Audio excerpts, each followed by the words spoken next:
नाही काष्टाचा गुमान, गोवी ब्रह्मरा सुमान. प्रेम प्रीतीचे बांधले, ते ना सुटे काही केले. पदरी खाली पिळा, पदरी खाली पिळा, बाप निर्भर साठी बाळा. प्रेम प्रीतीचे बांधले, ते ना सुटे काही केले. तुका मने भावे, तुका मने भावे, बेने देवे आकारावे. प्रेम प्रीतीचे बांधले, ते ना सुटे काही केले. विठ्ठल विठ्ठल विठ्ठल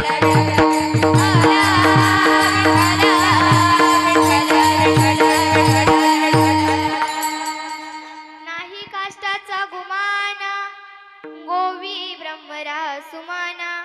प्रेम प्रीतीचे बांधले, ते ना सुटे काही केले. नमो सद्गुरु तुकया ज्ञानदीपा, नमो सद्गुरु सच्चिदानंद रूपा. नमो सद्गुरु भक्त कल्याण मूर्ती, नमो सद्गुरु भास्करा पूर्ण कीर्ती. मस्तक हे पायावरी, या वारकरी संतांची या. सेवे लागी सेवक झालो, तुमच्या लादलो निज चरणा. महायोग पीठे तटे भीमरत्यम, वरम पुंडलिकाय दातो मुनींद्रे. समागत्य तिष्ठं तमानंद कंदं, परब्रह्मलिंगं भजे पांडुरंग.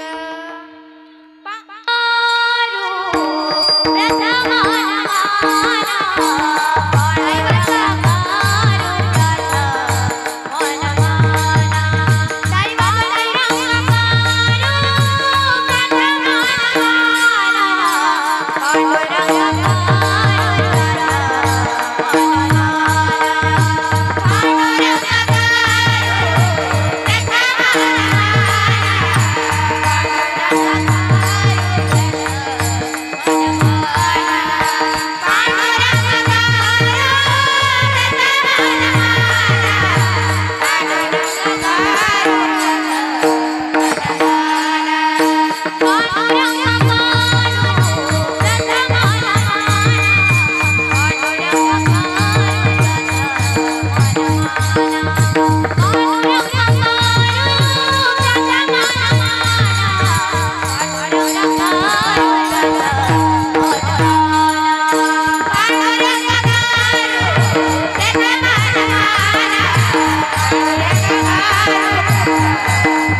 त्यांच्या कृपादाने कथेचा विस्तारू बाबाजी सद्गुरु दास तुका जयांची केली स्मरण होय सकळ विद्येचे अधिकरण तेची बंधू श्री चरण श्री गुरूंचे ते नमस्कारो नियाता आता नमोरंग भूमिका कीर्तने उभी होती लोका टाळ मृदुंग श्रोते देखा तया माझे दंडवत ऐसे नमन करुनिया सकळा हरिकथा बोले बोबडिया बोला अज्ञानी म्हणून या पुल्या पाळ्या सालवी सकळा नामा मने ओम नमो ज्ञानेश्वरा ओम नमो ज्ञानेश्वरा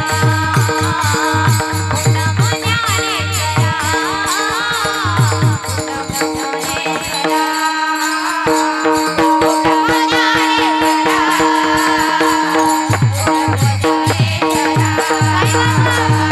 ओम नमो ज्ञानेश्वरा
ओम नमो ज्ञानेश्वरा करुणा करा दयाळा तुमचा अनुग्रह लादलो पावन झालो चराचरी मी कला कुसरी काहीच नेनो बोलतो वचनी अति भाविका एका जनार्दनी तुमचा दास त्याची आस पुरवावी चलो आओ जी पवन कुमार बदार हरि कीर्तन में चलो आओ जी पवन कुमार बदार हरि कीर्तन में चलो आओ जी पवन कुमार बदार हरि कीर्तन में चलो आओ जी पवन कुमार बदार हरि कीर्तन में राम जी गोला नाल मन जी गोला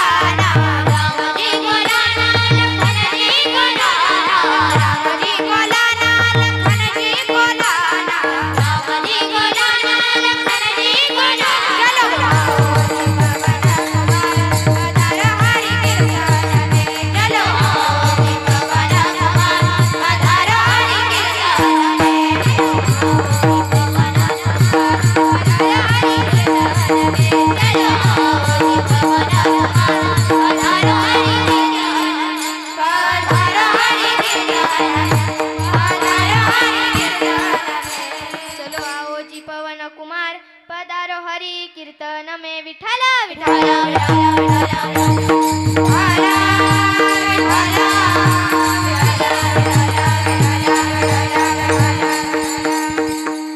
नाही काष्टाचा गुमान गोवी ब्रह्मरा सुमान प्रेम प्रीतीचे बांधले ते ना सुटे काही केले कीर्तनाला सुरुवात करण्या अगोदर अल्प असा परिहार. आज अखंड हरिनाम सप्ताह श्रीकृष्ण जन्माष्टमी निमित्त आयोजित नियोजित केलेली कीर्तन रूपी सेवा. या कीर्तनासाठी उपस्थित गावातील भजनी मंडळ, परिसरातील भजनी मंडळ, आमच्या भक्ती वेदांत इंटरनॅशनल वारकरी गुरुकुलमधील गुणवान विद्यार्थी, माझी मामा मामी, आजी आजोबा, आई आणि नातेवाईक, पेटीला साथ माझे गुरुवर्य हरिभक्त पारायण रामायणाचार्य रामराजे महाराज भोसले अर्थात आमचे बाबा, मृदुंगाला साथ तेजस महाराज असतील आणि तुमच्यासारखे गोड श्रोते सज्जन मायबाप, तुम्हा सर्वांच्या चरणी नतमस्तक आणि सेवेला सुरुवात. विठाला विठाला विठाला विठाला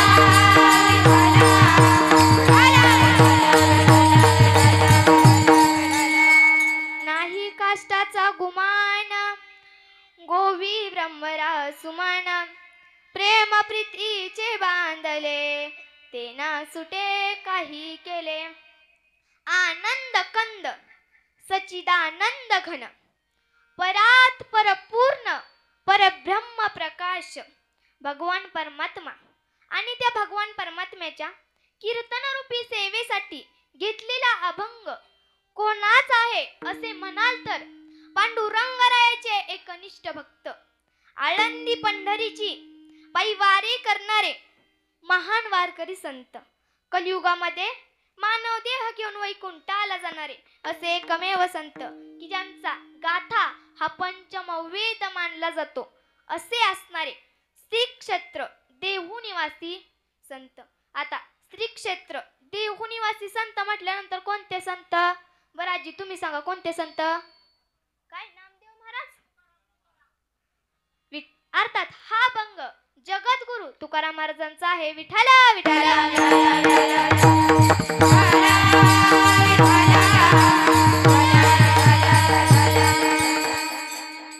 आता एवढे लक्षणे सांगून जर एखाद्या महान भाग्यवंताच्या मुखात जगद्गुरु तुकाराम महाराजांचे नाव येत नसेल तर तो महाभाग्यवंत कमीत कमी आपल्या ह्या कीर्तनात ठेवण्याच्या लायकीचा असं तुम्ही म्हणा. विठाला विठाला विठाला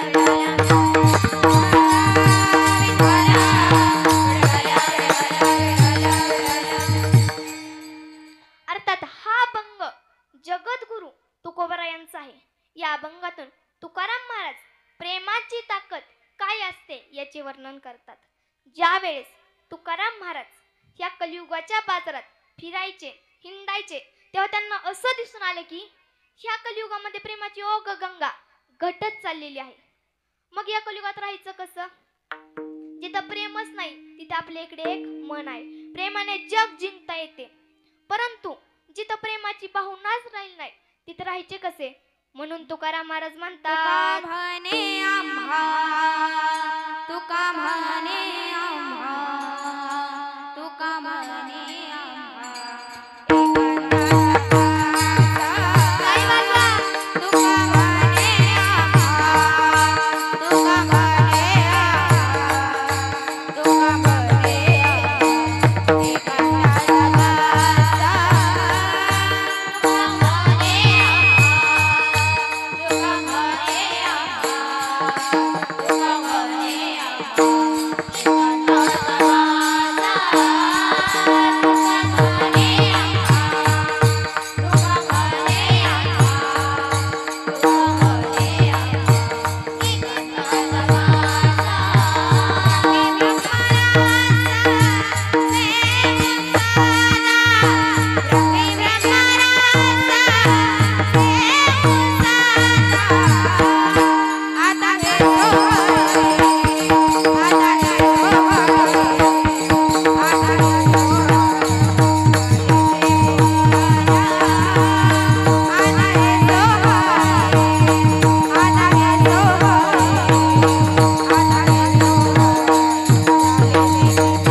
त्यापेक्षा आपण एकांताचा वास जिथे तिथे माझ्या पांडुरंगरायाचे चिंतन होईल.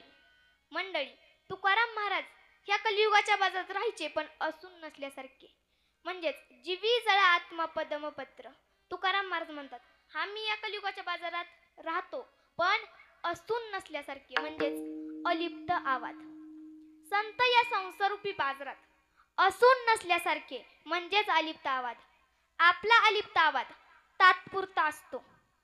मंडळी, खरं सांगा, प्रपंचातून हा जीव खरंच अलिप्त राहील का? त्या प्रपंचात कितीही दुःख असेल तरी हा जीव अलिप्त राहणार नाही. अगदी मरेपर्यंत म्हटलं तरी चालेल. बरं, मी तुम्हाला विचारते, या प्रपंचात सुख आहे की दुःख? बोला, प्रपंचात सुख आहे की दुःख? आता तुम्ही म्हणाल महाराज बरोबर आहे, या प्रपंचात दुःख आहे पण ते आम्हाला सुटत नाही. बरं, तुम्हाला आणखी सोपं विचारते, आजोबा तुम्ही सांगा, तंबाखू खाणं चांगलं की वाईट? तंबाखू खाणं चांगलं की वाईट? वा, खरं बोलतात माणसं, आपल्याला आवडलं. एकदा या आजोबांकरिता टाळ्या वाजवा.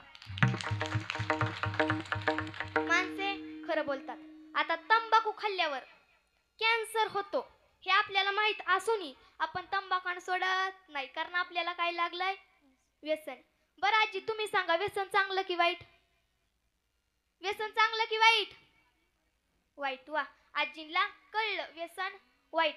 पण तुकाराम महाराज काय म्हणतात, ज्या प्रपंचात आपण राहतो, म्हणजे ज्या संसारात आपण राहतो, तो संसार व्यसनाने भरलेला आहे. संसाराच्या अवघी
शुद्ध झालो.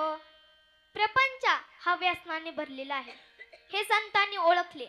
ते त्यामध्ये अलिप्त राहिले म्हणून असून नसल्यासारखे लोकांना परमार्थाकडे वळवले. प्रपंच व्यसनाने भरलेला आहे हे संतांनी ओळखले. ते त्यामध्ये अलिप्त राहिले म्हणून असून नसल्यासारखे लोकांना परमार्थाकडे वळवले. भगवंताविषयी प्रेमाची आवड निर्माण केली. मंडळी, या प्रेमामध्ये खूप मोठी ताकद आहे की प्रेमाने असाध्य गोष्ट देखील साध्य होते. एकदा सासूने सुनेला सांगितलं, जा शेजारच्या काकूंकडून आपल्याला तांब्या भरून ताक आण. सून तांब्या घेऊन ताक आणण्याकरिता गेली. काकू घरामध्ये काम करत होत्या. ही गेली आणि म्हणाली, काकू मला ताक द्या, तुमचं काम नंतर करत बसा, मला वेळ नाही, मला घरी भरपूर काम आहेत. काकू विचार करते, जसं हिलाच लय काम आणि मी तरी काम टेकडीच बसले. काकू म्हणते, ताक संपलं. ही रिकाम्या हाताने घरी आली. सासू म्हणते, आणलं का ग ताक? ही म्हणते, त्यांच्या इथलं ताक संपलं. सासू म्हणते, थांब मी आणते ताक. आणि शेजारच्या त्याच काकूंकडे ताक आणण्याकरता गेली. अगोदर ताक आणण्याकरता कोण गेलं होतं? सुनाला ताक मिळालं का? आता पहा गंमत. सासू पण त्याच काकूंकडे ताक आणण्याकरता गेली. त्या काकूंचा एकुलता एक मुलगा अंगणामध्ये दूध काला खात होता. निम्मा काला पोटावर आला होता. हातामध्ये दूध काल्याची वाटी 500 माशांनी त्या बाळाला झाकून टाकलं होतं. हिने लगेच त्या बाळाला आपल्या कड्यावर उचलून घेतलं आणि लागली खेळायला. माझं आबड ग, माझं डबड ग, माझं गम्याल ग, माझं मुसाळ ग, आणि मारली गंगूबाईला. गंगूबाई, अगं ए गंगूबाई. गंगूबाई धावतच अंगणात. काय ग? ही म्हणते, अगं गंगूबाई, असं सोन्यासारखं लेकरू अंगणामध्ये सोडू नये. कोणाची नजर कशी तर कोणाची नजर कशी. 4 मिरच्या उतरून टाक पोरावरनं. त्या बाळाला गंगूबाईकडे दिलं आणि निघाली. तेवढ्यात गंगूबाई काय म्हणते, अगं जाता जाता थोडं ताक तरी घेऊन जा. ही म्हणते, अगं ताका करता मी भांडच आणलं नाही. ही म्हणते, भांड आमचं घेऊन जा, पण ताक घेऊन जा. मंडळी, सून भांडे घेऊन ताक आणण्याकरता गेली, पण सुनाला ताक मिळालं का? नाही. पण सासू रिकाम्या हाताने जाऊन भांड्या सहित ताक घेऊन आली. याचं कारण काय असावं?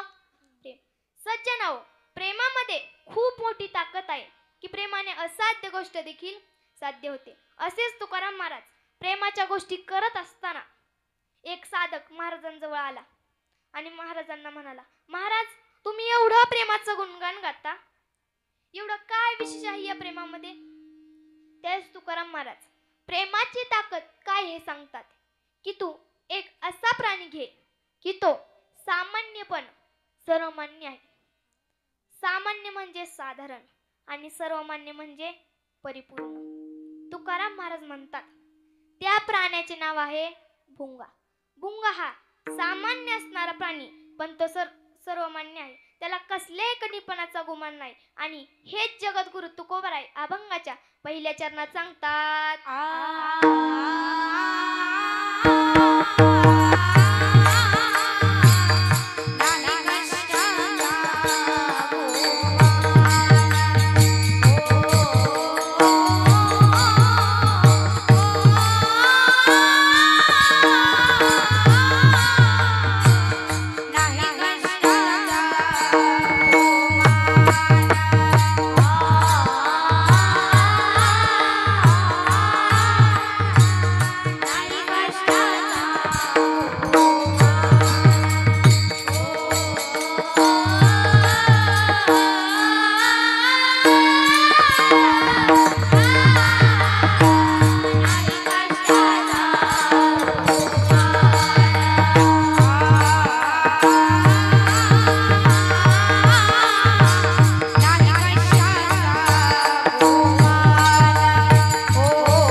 काष्टाचा गुमान गोवी ब्रह्मरा सुमन.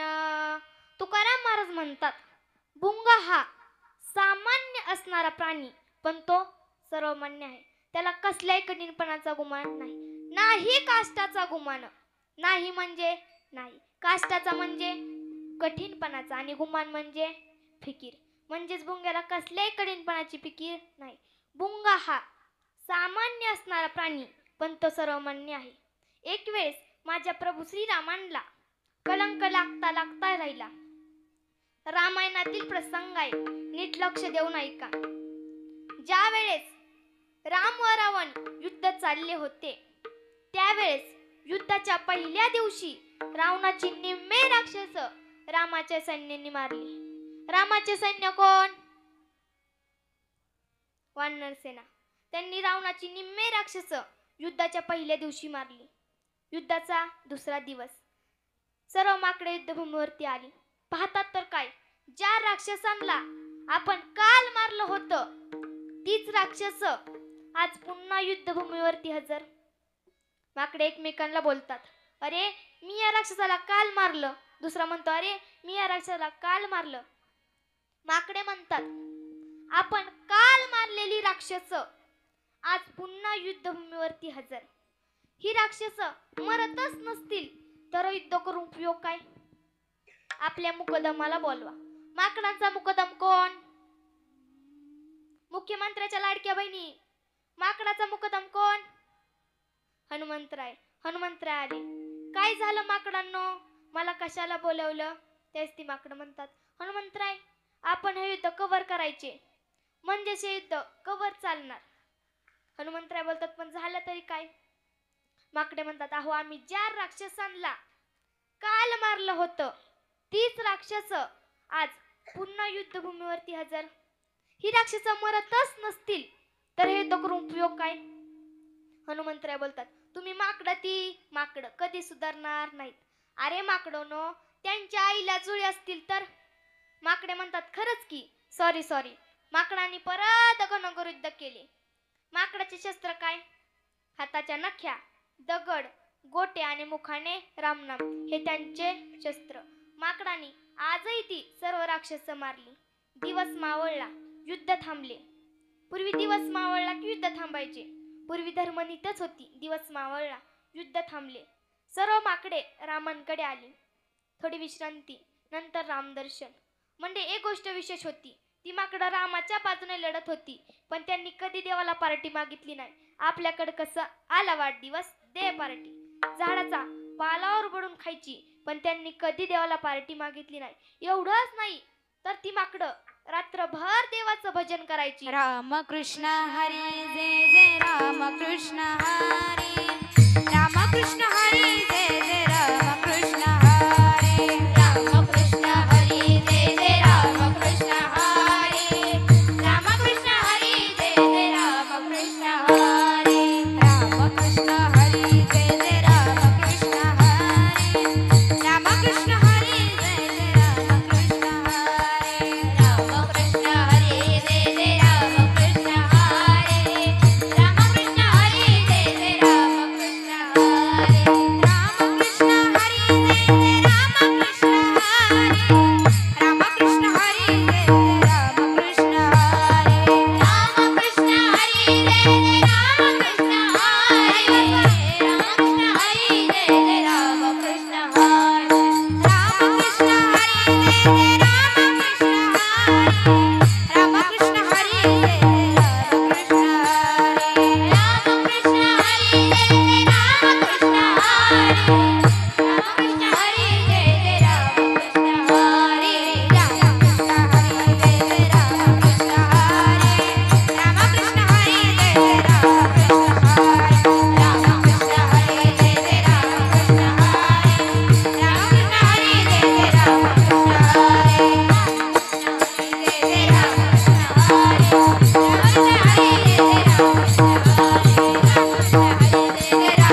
वाजवा.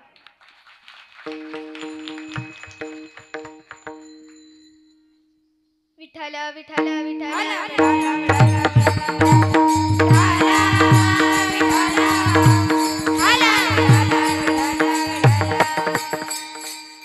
पहाट झाली की ती माकडं रोज उठायची. मी माकडाचं सांगती.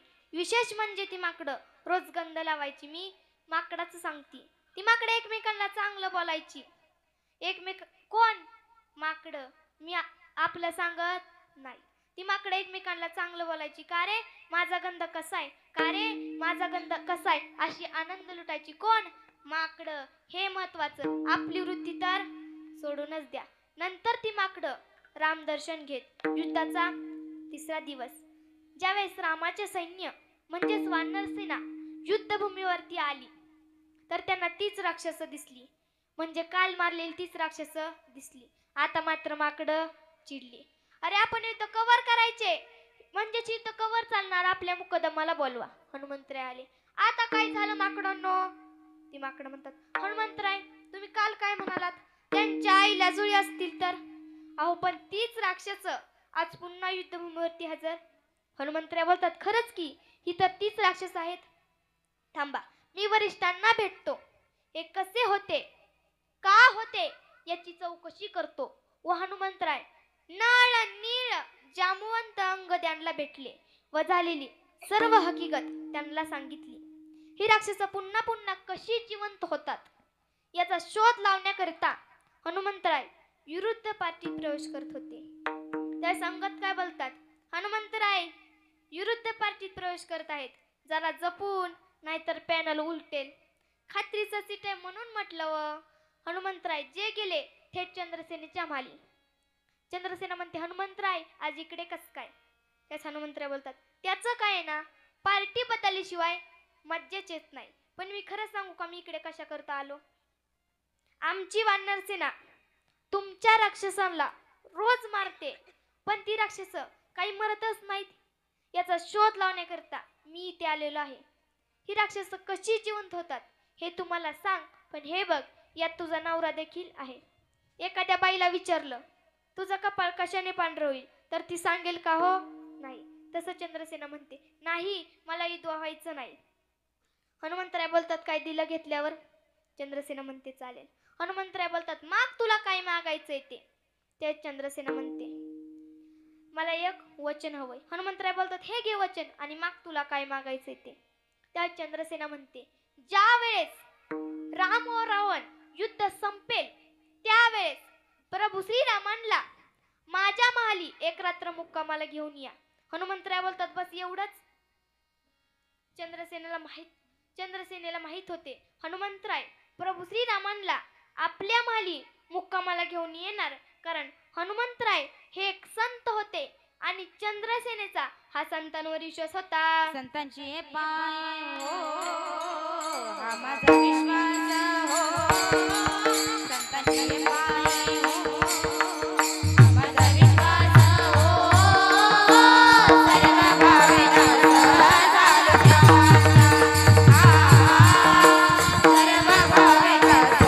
भावे संतांची पाय हो, हा माझा विश्वास हो. संतांची पाय हो, हा माझा विश्वास हो.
भावेदास झालो त्यांचा.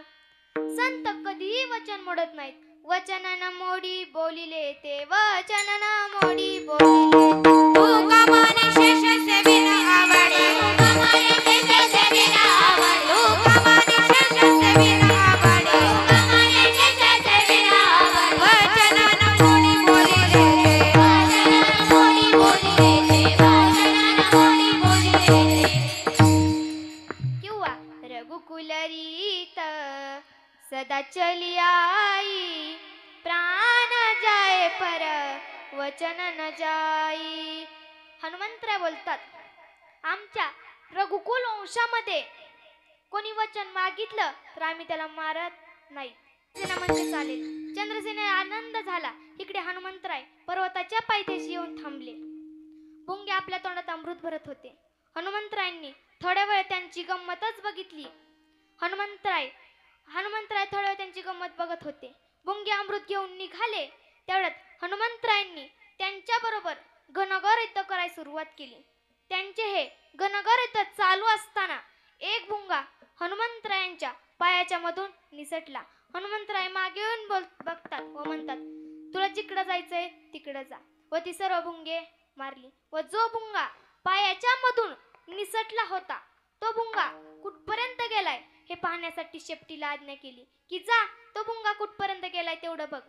शेपटीने पळ काढला. 2 तास अगोदर निघालेल्या भुंग्याच्या शेपटी 2 किलोमीटर पुढे जाऊन भुंग्याची वाट बघत बसली. 1 तासानंतर भुंगा तिथे आला. भुंग्याला बघितल्या शेपटी म्हणते राम राम. भुंगा म्हणतो राम राम. शेपटी म्हणते चला. भुंगा म्हणतो कुठं. शेपटी म्हणते आपण जिथनं आलो तिथं. पंगत आहे पंगत. शेपटीने त्या भुंग्याला पकडलं व हनुमंतरायांनी दिवस टाकला. हनुमंतरायांनी त्या भुंग्याला हातात घेतले व म्हणतात होय र भुंग्या लय आगाऊपणा करतोस वय. बाकी भुंग्यांना मी माझ्या गदेने मारलं पण मी तुला माझ्या हाताने चिरडून मारणार. तेवढ्यात तो भुंगा म्हणतो अभयदान अभयदान मला मारू नका मला अभयदान द्या. हनुमंतरायांनी लगेच त्या भुंग्याला खाली जमिनीवर टाकले व म्हणतात जा तुला जिकडं जायचंय तिकडं जा.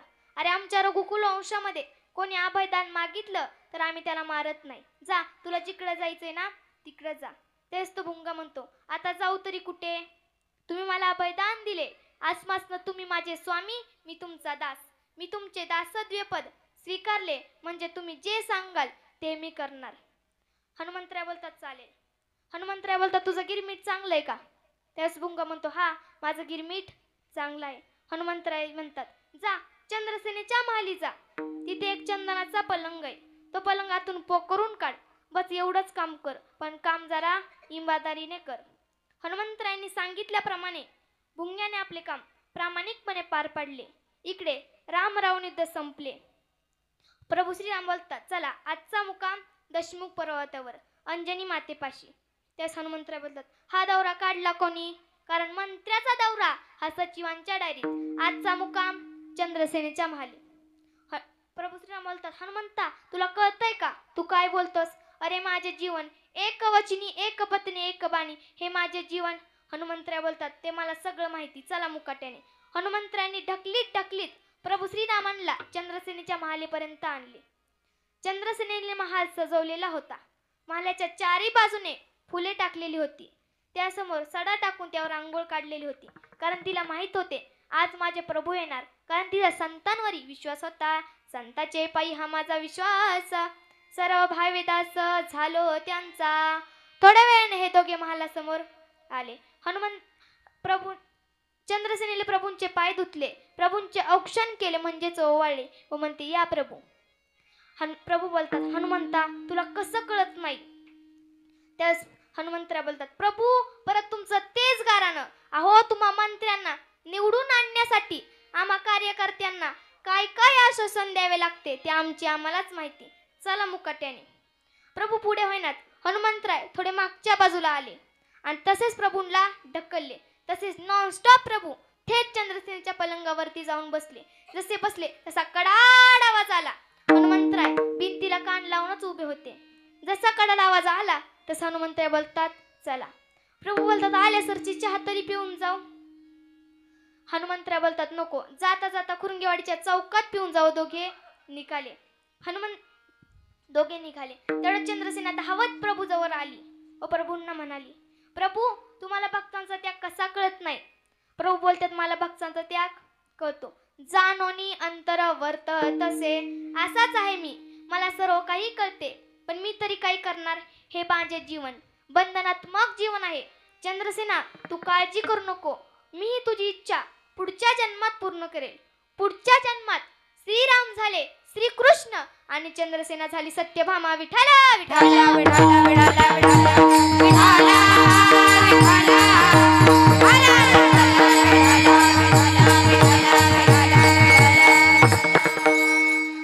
असा प्रभू श्रीरामांना कलंक लागता लागता राहिला. याला कारण तो भुंगा. त्या भुंग्याने पलंगाचे पीठ केले, तो पलंगातून पोकरून काढला. तुकाराम महाराज म्हणतात, हा सहा भुंग्याचा प्रताप. या भुंग्याला शास्त्र पुराण वाही देते. हा भुंगा किती कठीणपणाचे पीठ करत असला, पण हा भुंगा एकदा का कमळाच्या पाकळ्यामध्ये मिटला तर तो काही केल्या तुटत नाही. तुकाराम महाराज दृष्टांत देऊन सांगतात, दुपारच्या वेळेमध्ये तळ्यामध्ये असणाऱ्या कमळाचा मकरंद सेवन करण्यासाठी भुंगे नेहमी जातात. नेहमीच्या प्रमाणे भुंगा कमळाचा मकरंद सेवन करण्यासाठी गेलेला असतो. त्यात तो इतका रमतो की दिवस कधी मावळला हे त्याला कळतच नाही. निसर्गाचा नियम आहे, दिवस मावळ्या कमळाच्या पाकळ्या मिटतात. दिवस मावळला, कमळाच्या पाकळ्या मिटल्या, त्याच्या उशिरा लक्षात आलं की आज आपण जरा जास्तच घेतली. आता घरची परिस्थिती, लहान छोटी मुले आपल्याला आईला विचारतात, आई आपले बाबा अजून घरी आले नाहीत. तेव्हाच ती आई म्हणते, पोरांनो तुम्ही झोपा, मी तुमच्या बाबांना शोधून आणते. कारण प्रत्येकाच्या बायकोला माहित असतं आपला नवरा कोणत्या पानपट्टीवर, कोणत्या हातभट्टीवर तर कोणत्या चौकात आहे, हे प्रत्येकाच्या बायकोला माहित होतं असतं. तसंच त्या भुंग्याच्या पत्नीला देखील माहित होते आपला नवरा कोठे आहे. ती तळ्यामध्ये असणाऱ्या कमळाजवळ जायची. ज्या कमळ्यातून गुणगुण आवाज आला त्यात आपला नवरा नक्की. ती भुंगीन त्या कमळाला म्हणती, कमळा तू तुझ्या पाकळ्या थोड्यासाठी फुलव ना. एकदा का माझा पती बाहेर आला की तू तुझ्या पाकळ्या मिटून घे. तेव्हाच ते कमळ त्या भुंगिनीला म्हणतं, अगे भुंगिने, तुझं जसं तुझ्या नवऱ्यावर प्रेम आहे ना, माझे या सूर्यावरती प्रेम आहे. जोपर्यंत तो उगवत नाही तोपर्यंत मी काहीच करू शकत नाही. पण तू काळजी करू नको, आपण दोघे ह्या सूर्याकडे विनंती करू की सूर्या तू जरा आज लवकर उगवणार. कारण देव आणि भक्त यांच्यामधील महत्वाचा संबंध प्रेम. भगवान परमात्मा सगळ्यांचा पिता असल्यामुळे तो साहजिकच सर्वांवर प्रेम करतो. पण या प्रेमामध्ये 3 प्रकार पडतात. 1 सामान्य प्रेम, 2 विशेष प्रेम आणि 3 अतिविशेष प्रेम. एक सामान्य प्रेम, जगातील सर्व जीवांवर प्रेम असल्यामुळे भगवान परमात्मा सगळ्यांवर प्रेम करतो. अहो जन्मल्या बाळाच्या दुधाची सोय देखील तोच करतो. बाळ दूध कोणी करीत उत्पत्ती, वाढती श्रीपती सेवे दोन्ही किंवा गरबी असता बाळ, कोण पाळीती त्याची लाळ. सर्वांची काळजी तोच घेतो. का रे नाटी विसी कृपाळू देवासी, पोषितो जगासी एकलासी. पशु पक्ष्यांची देखील तोच काळजी घेतो. पक्षी अजगरे नगरे संचित, तयासी अनंत प्रतिपाळी. तुकाराम महाराज म्हणतात, एका गावामध्ये एक पैलवान राहत होता. नुसत्या कुस्त्या लावून देत होता, कुस्ती खेळत नव्हता. नेहमीच्या प्रमाणे शेजारच्या गावातील समस्त ग्रामस्थ मंडळी वस्तादांकडे आली आणि वस्तादांना म्हणाली, वस्ताद दरवर्षीप्रमाणे याही वर्षी आपल्या गावात कुस्त्यांचा फड आहे, आपण यावे. वस्तादांनी होकार दिला. जाण्याचा दिवस उजळला. हनुमंतराय विठाला विठाला विठाला विठाला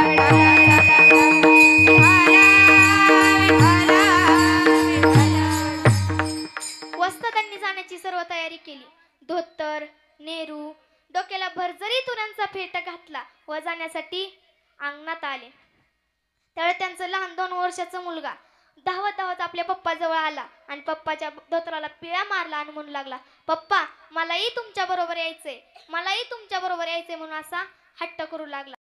तेच ते वस्ताद आपल्या बायकोला हाक मारतात, अगं याला आवर ना. तेच ती बायको म्हणते, माझं 10 गाव हिंडला आणि मला पैलवान नवरा करून दिला, याला साधं पोरग देखील आवरणा. बाप प्रेमा खातर आपल्या मुलाला मारू शकत नाही, त्याचं बळ तिथे उपयोगाला येऊ शकत नाही. आणि हेच जगद्गुरु तुकाराम महाराज अभंगाच्या दुसऱ्या चरणात बोलतात पदरी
पदरी खाली पिळा बाप निर्भळ साठी बाळा विठो